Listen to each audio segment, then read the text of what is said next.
Olá, o meu nome é Inês Lopes, sou personal trainer e trago-vos algumas dicas de como poderão treinar os músculos do vosso rosto com o Bear, o personal trainer da Forel. Sejam muito bem-vindos!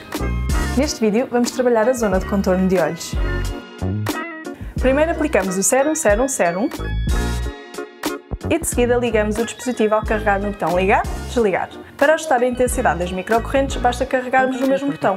Lembra-te que é importante manter as duas esferas sempre em contacto com a pele. O primeiro movimento é colocar o Bear junto ao nariz. De seguida, levamos o dispositivo sob a zona do contorno de olhos até à linha do cabelo e deixamos atuar 2 ou 3 segundos. Repetimos este movimento 5 vezes.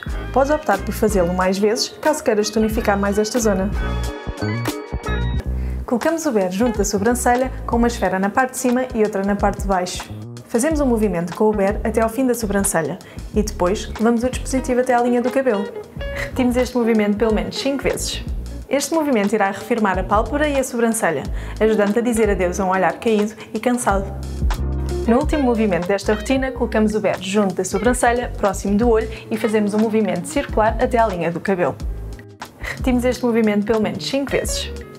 Bear é o dispositivo de microcorrentes mais seguro do mundo, por incluir a tecnologia Sistema Anti-Choque. Esta é a rotina que te irá ajudar a trabalhar o contorno de olhos. Obrigada por teres assistido a este vídeo, espero que tenhas gostado das nossas dicas e ficamos a aguardar as tuas experiências com o Bear.